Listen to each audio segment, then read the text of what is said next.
The purpose of this video is to teach us how to understand what is affecting our lives. We don't know how to change life if we don't know the symptoms of our lives. We often go through life and we think that it's our wife or our husband or our children, and in reality it becomes a part of life that has been given to us by our parents or by a teacher or someone else. And what we're going to do is focus on what it is that is keeping me from reaching my potential in my life. What is keeping me from getting where I need to be to become effective, to be the most effective person for my life. Whether that is at work, whether it's at play, or whether it's just everyday life with my family. I have to learn how to become clear. I have to learn how to become focused. And the more I learn how to become focused, the more I'm able to give to others and maximize my potential. And today we'll be teaching a group of individuals how to maximize their potential to move forward and do in life what is profitable, what is good, and what's going to benefit them in the long run. So I hope you enjoy this video, and we thank you. And I thank you all for joining me today. Today what we're going to be talking about is how am I allowing others to influence me? How am I allowing them to affect me? Because when we are influenced by other people, whether it's when we were children, when we were teenagers, or as adults, what tends to happen is we stop. We stop moving in life because of what mama said, or because of what my third grade teacher said. We stop. And I know for me in my life, I never had a desire to accomplish anything because I was always told that I will never amount to anything in life. So you know what I did? I bought it. I held on to it. I kept it. And every time the opportunity for me to excel, that old belief will come back in, that I can't do it. I'm not supposed to succeed. I'm not supposed to make it. So what do? We run to drugs, we run to alcohol, we run to everything that's going to keep us out of that successful range. We'll allow others to start influencing our lives. What happens when someone breaks up with you? I'm ugly, I can never amount to, wasn't perfect enough, when it may have been their issue, but we take it on as our issues because of the wounds that we experienced growing up in life. And we can say, well, you know what? I came from the perfect family. My family was wonderful to me. Dad was great. We played sports. Mom was there. But what about when you was at school? What about when you were out playing? What were people saying to you? We grab a hold of negative thoughts all the time. And sometimes we don't even realize that we're internalizing it. How often do someone say something funny to us and we take it personal? Talk about a spot on your face, a mole on your nose, and we take it personal. And the first thing we do is we go and we start looking in the mirror. We start looking for those flaws. We start looking for those imperfections because somewhere along the way, someone taught me that I am less than. I don't have the right, nor do I have the ability to become anything in this life. I am to settle for where I'm at. I'm not supposed to become a corporate executive. I'm supposed to be a laborman, right? I'm supposed to be the one with the shovel. I'm supposed to be the one that's getting dirty and dusty all day. I can't be in an office.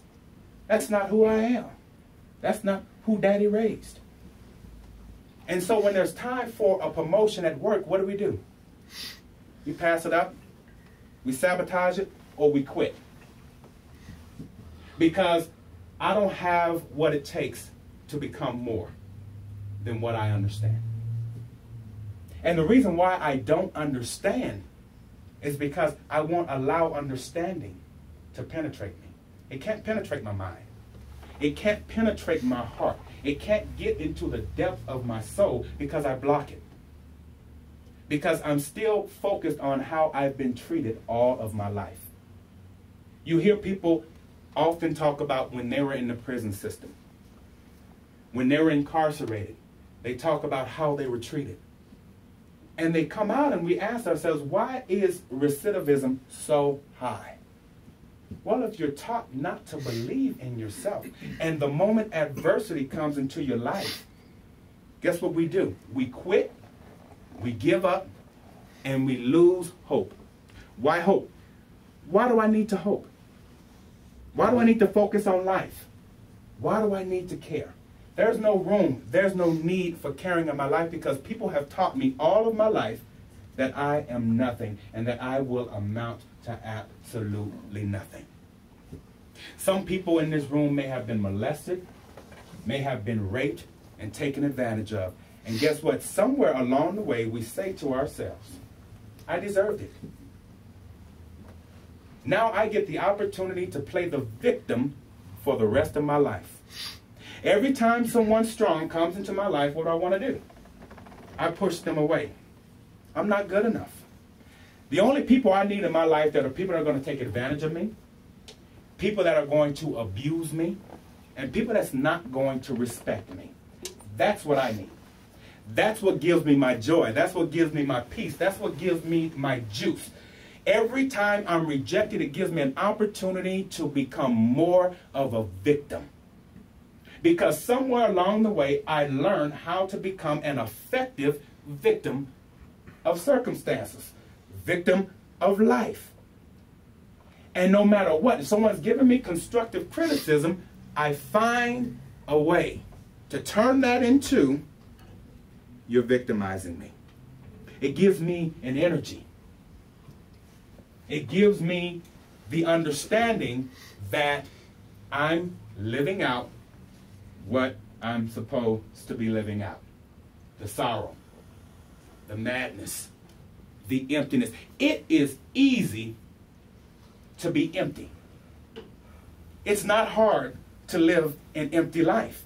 When I'm empty and I'm shallow of everything around me, guess what? No one can get close to me. There's my security. No one can believe in me because I'm only going to disappoint you anyway.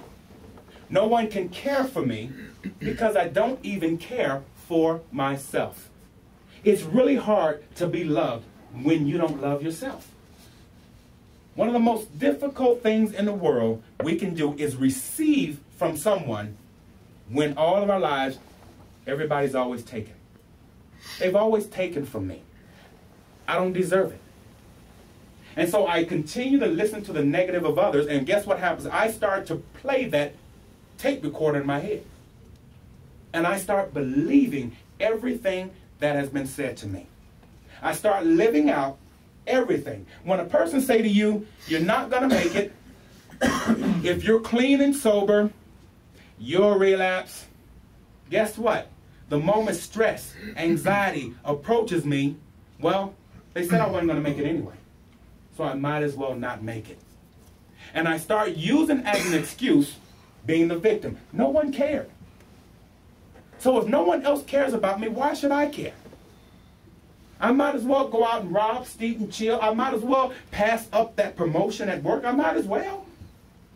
Because there is nothing in me worth believing in, worth investing in. Nothing at all. So why push for anything else? Why believe in anything else? And so when others come to me with the negative conversation, the negative talk, I feed it. How often have you heard people say, yeah, you're right? And they're projecting on you their mess, and you're eating it up. You're receiving it, you're holding on to it, and you're taking it as your own. And it becomes a part of you. Guess what also happens? When we don't have an understanding of who we are, when we stop believing in ourselves, when we play the victim role, we often start conforming ourselves to other people. You know how hard it is to be Leon and then Bill and then Mike, because I have to adjust to my environment. And when I don't have confidence in myself and don't believe in myself, then I have to adjust to the person that's next to me. Because somewhere along the way, I have to fit in. Somewhere along the way, I have to be accepted. And the only way to be accepted by you is if I conform myself to how you are. Because the last thing in the world I need for you to do is reject me. Because when you reject me, it sends me back into my tailspin. So now I have to act like you. Then when I'm done with you, I've got to act like you. And I lose myself. Totally lose myself to the world. And then we cannot understand why we don't accomplish anything. We think success is this really unreachable mountain. Why climb it? I'll never reach the top. So why even start the climb? Why even make an effort to move forward in life? I'm never going to get there. I'm never going to reach it. So why even go for it? The only time I feel a sense of peace is when I'm acting like the person to my right. When I'm acting like the person to my left. And when they're gone, then I go back to that empty place. We don't realize how often people laugh at us when we're trying to be somebody we're not. I can't be you. You have to be you. And I can't perfect you. I may have the ability to mimic you, kind of walk like you, use the same words you use, but I can never be you. And I'm going to spend my life trying to become somebody that I'm not because I need to get away from me. I need to get away from this person that was always told he was nothing, she was nothing. How often do you hear women talk about how they were abused in life? And every time they get in another relationship, they find that abusive man. They find that those abusive relationships. They don't want to leave and become free and become cured of the insanity. Because I deserve all that you're presenting to me. You have a right to beat me. You have a right to mistreat me. You have a right to sit in my face and be my friend and talk about me like a dog behind my back. I deserve it. And when I fall, I have to fall alone. Don't show up in my life and try to pick me up. Because the only thing I'm going to do later on is disappoint you.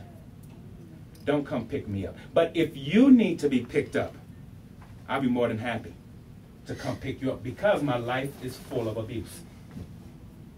And the cycle continues to go on and on and on and on and on. And we cannot figure out why we cannot get from A to B.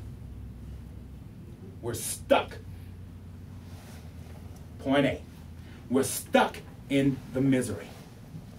How many of you heard the old saying, you're born poor, you die poor? So I might as well work for pennies. I might as well work just to make enough to pay my bills. Because I'll never become wealthy. Wealth is for wealthy people. I was born poor, I'm going to die poor, and I might as well not even try to achieve anything in this life. Mom did drugs, Dad did drugs. It's normal. I might as well keep doing it. Oh, I done got too old. I can't go out and accomplish anything in life anymore. It has nothing to do with age. It has everything to do with what you believe about yourself. What you're believing about you. And what you desire to do. Or what you lack the desire to do. And we find ourselves continuously in that tailspin. But there is a way out of it. There is an exodus. At some point in time in my life, I have to dig within me. I have to find those scars that are me. Now, understand something. Some scars that you have in your life, this may sound crazy to you, but some scars you don't want to fully heal. There are some wounds you don't want to fully heal. Because sometimes those scabs, as you look at that scab, it is a reminder to keep your hand out of the lion's den. Guess what? If I'm bit on the hand by a rattlesnake and I see the scar, guess what? I'm not going to try to pick up another one. Some scars and some wounds need to stay there. Not to go back and dwell on them, not to hold on to them, not to make them